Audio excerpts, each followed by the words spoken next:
जय जगदम्बा दोस्तों, आज हम बात करेंगे बॉलीवुड की एक और पिक्चर जो अभी अभी रिलीज़ हुई है। इसका नाम है सम्राट पृथ्वीराज।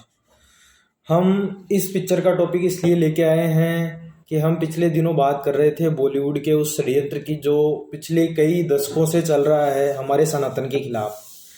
इस पिक्चर का प्रमोशन, इस पिक्चर को इस तरह प्रमोट किया गया एक सॉफ्ट कॉर्नर के तहत, और राजनीतिज्ञों द्वारा भी इस पिक्चर को समर्थन मिला। वो राजनीतिज्ञ जो हमारे सनातन के साथ दिखते हैं उनका समर्थन भी इस पिक्चर को पुरजोर मिला।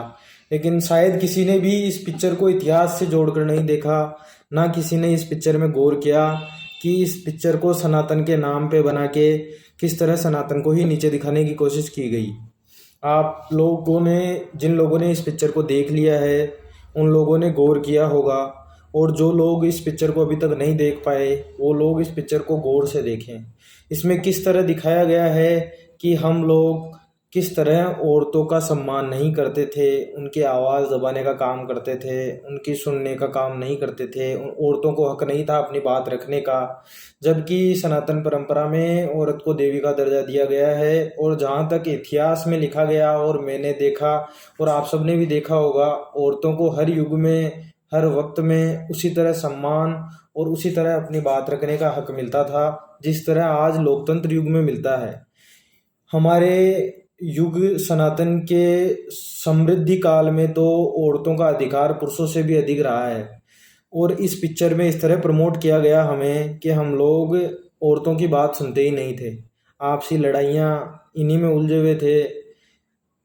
उसके बाद आप लोगों ने देखा हो ये पिक्चर इतिहास और पृथ्वीराज रासों पे बनाई जाने का दावा करते हुए भी इस पिक्चर के एंड पार्ट को इस तरह दिखाया गया है कि वो इतिहास का हिस्सा ही नहीं है।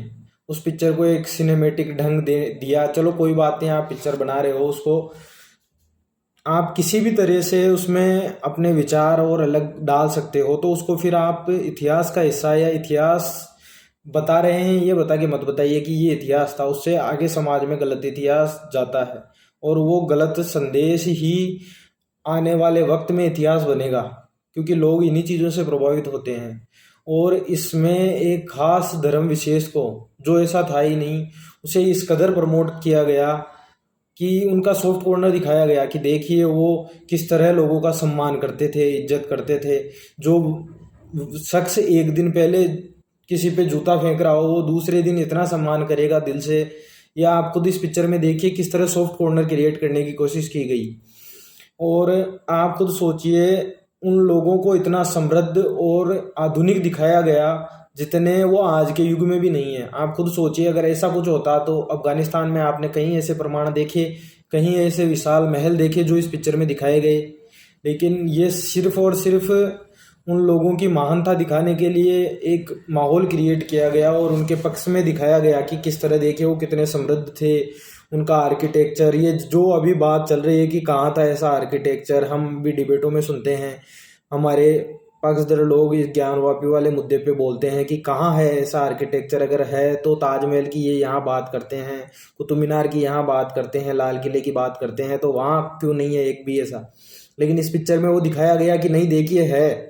अब हम में से 90% लोग ना अफगानिस्तान को कभी देखेंगे, सुनेंगे, ना जानेंगे कि वहाँ है या नहीं है। हम लोग उसी पिक्चर से प्रभावित होंगे और देखेंगे कि देखिए यहाँ से भी विशाल महल हैं, यहाँ से भी आधुनिक उनके पास खेल के मैदान हैं। ऐसी चीज़ें उन्होंने दिखाई, उनका सिस्टम है, उनको सिस्टमेटिक ढंग से दिखाया। आप उनके कपड़े देखिए, आप उनका रहने का, उनका लाइफस्टाइल देखिए। उसके बाद पिक्चर में जिस तरह पृथ्वीराज का युद्ध दिखाया गया मोहम्मद गोरी से, जो हकीकत में हुआ ही नहीं। हम सब ने इतिहास पढ़ा है और इतिहास में जाना है कि किस तरह है मोहम्मद गोरी के दरबार के अंदर पृथ्वीराज जी ने शब्दभेदी बाण के द्वारा चंद्रबरदाई जी के कथनों के आधार पर उसके सिंहासन के ऊपर ही मारा था। लेकिन इस पिक्चर में वो चीज़ दिखाई ही नहीं गई। वो हमारे इतिहास का हिस्सा काटने की कोशिश की जा रही है कि देखिए नहीं, किस तरह सम्राट ने उनको मौका दिया, किस तरह वहाँ की आवाम, वहाँ की जनता सम्राट पृथ्वीराज का गोरी की मौजूदगी में किस तरह स्वागत कर रहे हैं, किस तरह सम्मान कर रहे हैं। और आखिर में सबसे बड़ा धोखा, सबसे बड़ा गलत तथ्य ये पेश किया गया कि जब पृथ्वीराज की मौत ही गलत तथ्य थी, उसके बाद जो हुआ, किस तरह वहाँ के लोगों ने सम्मान किया।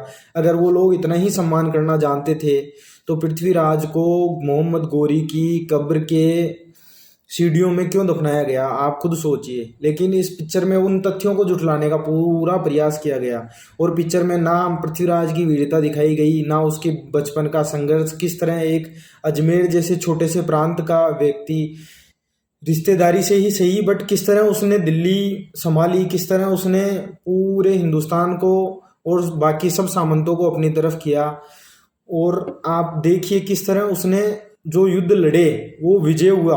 उन युद्धों को इस तरह दिखाया ही नहीं गया। आप देखिए प्रथम त्रायन का युद्ध जो दिखाया गया वो चंद मिनटों में बस जीत गया, फिर उसने मोहम्मद गौरी को गिरफ्तार किया और वापस छोड़ दिया, वो तथ्य सही है। लेकिन उसके बाद उनका जिस तरह बखान किया गया, जिस तरह अफगानियों को जिस तरह दिखाया गया, वो तथ्य कहाँ है, कौन से पृथ्वीराज रासों से ये तथ्य उठाए गए। तो ये खिलवाड़ बॉलीवुड टारगेटली कर रहा है और आज हम 2022 में भी उन्हीं तथ्यों पे बात कर रहे हैं, उन्हीं विषयों पे बात कर रहे हैं जो आज तक हमारे सनातन को टारगेट करके की गई। जिस तरह पृथ्वीराज और चंद्रप्रदाय की हत्या जिस इसमें दिखाई गई वो भी गलत है। उसके बाद एक सॉफ्ट कॉर्नर क्रिएट करने के लिए उन लोगों के पक्ष में किस तरह दिखाया गया कि वो कितने महान थे, उन्होंने किस तरह लोगों पृथ्वीराज का सम्मान किया। अगर इतना सम्मान करने योग्य वो होते तो छल कपट से युद्ध करके पृथ्वीराज को गिरफ्तार करके वहां लेके नहीं जाते, और ले जाने के बाद उनके साथ जो दरिंदगी की गई वो नहीं करते। और इतिहास में जो लिखा गया है वो इस पिक्चर से दूर किया गया। मैं हमारे समाज के जितने भी लीडर हैं जिन्होंने ये पिक्चर देखी और सिर्फ एक नाम का विरोध किया, पृथ्वीराज के आगे सम्राट नहीं लगाया, तो आपने सम्राट लगा के भी क्या पा लिया जब उसने उन पूरे तथ्यों के साथ खिलवाड़ करके गलत तथ्य पेश किए गए। इन पर विचार करिए और ऐसी पिक्चरों का समर्थन करना बंद करिए, और कोई रास्ता नहीं, क्योंकि लोकतंत्र है। इन लोकतंत्रों में आप ये जानबूझ के ऐसा माहौल क्रिएट करते हैं ताकि चंद लोग इनका विरोध करें, पूरे हिंदुस्तान में इनको पब्लिसिटी मिले और उस पब्लिसिटी के बिहाव पर ये अपने पिक्चर्स को हिट करा सकें। इस चक्कर में जानबूझकर बॉलीवुड वाले स्वयं ही माहौल क्रिएट करते हैं और ऐसी अफवाहें फैलाकर, जो इस पिक्चर में पहले यही मसला क्रिएट किया गया ताकि सम्राट के नाम के हिसाब से विरोध हो। विरोध नहीं होगा तो पब्लिसिटी नहीं मिलेगी, और पब्लिसिटी नहीं मिलेगी तो इनकी पिक्चर हिट नहीं होगी। तो इस लोकतंत्र में आप इससे ज़्यादा कुछ नहीं कर सकते। विरोध भी आप इस हद तक दर्ज नहीं करा सकते, क्योंकि यहाँ अभिव्यक्ति की आज़ादी के नाम पे कुछ भी दिखाने की आज़ादी है, तो हम इसका कुछ नहीं कर सकते। मेरा आप लोगों से इतना ही निवेदन है कि आप लोग इस पिक्चर को गौर से देखें और देखकर विचार करें, और बाकी लोगों को ऐसा समझाएं कि ऐसी पिक्चरों का समर्थन करना छोड़ें। आप जब इनके इनकम सोर्स पे जहाँ से इनको कमाई मिलती है हम ही कमा के देते हैं अपना ही अपमान करवाने के लिए, तो यह आप लोग बंद करें और इस विषय पर आप गौर करें। जय जगदम्बा दोस्तों, आशीर्वाद।